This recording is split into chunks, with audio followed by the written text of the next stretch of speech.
everybody, welcome back to my channel. So in today's video I am actually going to be using a tutorial from this book. This book was actually gifted to me by The Works and I'm really excited to get it because it literally is just me in a book. Like if I was to create one, it would probably be like this. Anyway, so inside I found the tutorial on this brain squishy and I thought it would be perfect for my Halloween squishies kind of videos that are going on right now. So I figured I would just try and do that one. So to start off with, I followed step number 1 and that was to draw out this kind of like apple shape onto a piece of memory foam and to cut it out, smoothing out all the edges and making it nice and kind of smooth as possible. The book does say use the scissors to cut the shape out and then curve off the corners and curve the center line to create the 2 lobes. This is exactly what I did once I got to this shape, so I just ended up using my scissors to kind of curve off those edges around that indentation on both the top and the bottom, and then I just curved off the corners and carved in the center line of the squishy.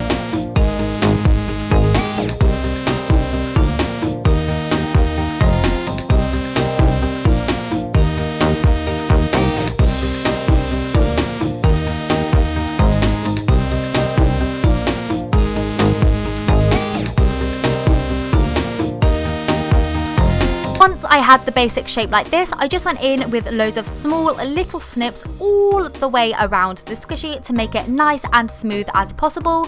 This is the 100% most important step when trying to create a really smooth finish. You want to get the snips really small and really kind of nice and flat all the way around. Okay, so the next step was to take a purple puffy paint and it says cover the whole shape and wait for it to dry. In the image they are using a paintbrush, so that's exactly what I went ahead and used also. And I basically just patted the puffy paint right into the sponge using my paintbrush. I did kind of whirl it around like a little bit also, but you know, I mainly just kind of like patted it in as that was the texture that was left on the image in the tutorial. So what I actually went ahead and did was I painted the first side first and then patted it really into that kind of like crease all the way around, and I just made sure to like cover both sides of like the lobes of the brain, and then I left the bottom side. I actually went in and did the bottom side separately so that I didn't get paint everywhere whilst it dried and it didn't stick to anything.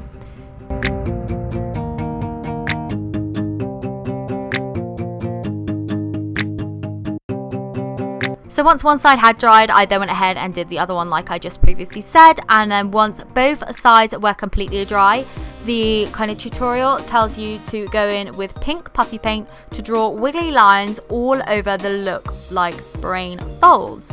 So I just went in with my tulip slick paint in the color light pink.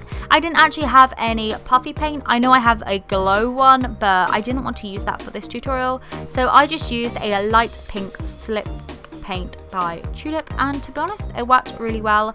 I know that these are dimensional fabric paints anyway, so they still ended up drying nice and raised, but I just went in and did some squiggles. Some of them I used like zigzags, some of them I did like little swirls. I really tried to imitate the picture in the tutorial to get kind of like a close enough finish because that was what I was kind of like imitating.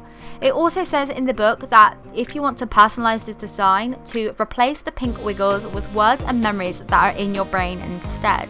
So maybe like you could pop names on here or something, I don't really know, but I thought it was a great idea. So once all the squiggles were completely dry, I actually decided that this little brain needed a cute face. Now this wasn't in the tutorial, but they have got like little brain kind of pictures on the actual book with cute faces on, and I am obsessed with them, so I think that putting a cute face on this would just be perfect.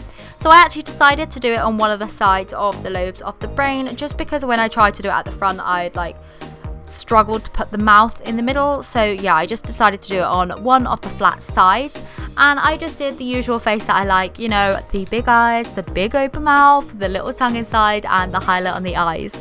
So I just went ahead and painted on the eyes with some black puffy paint, and I also marked out the mouth in the exact same way. Now, whilst I'm here, I am just going to talk about this book a second, because this book is seriously like so amazing. Like I said, if I was to make a book, it would literally be like half of this. I probably wouldn't have a slime section. I'd probably have like a plush section or something, because you guys know how much I love plushies. But this book has like tutorials in of like fries, squishies, squishies without foam, squishies without puffy paint, all sorts of squishies. It even has like paper squishies in here. I feel like I've already done like 90% of these on my channel already, which is so funny, because honestly I got this book this week because the work sent it to me. They didn't ask me to include it or anything like that, but I thought that I would today and try and do a tutorial from it, because you guys need to see how great this book is. Honestly, Tessa, you are a girl who knows their way to my heart. Tessa's the lady who wrote this book, by the way, because this is everything I could want and more, honestly.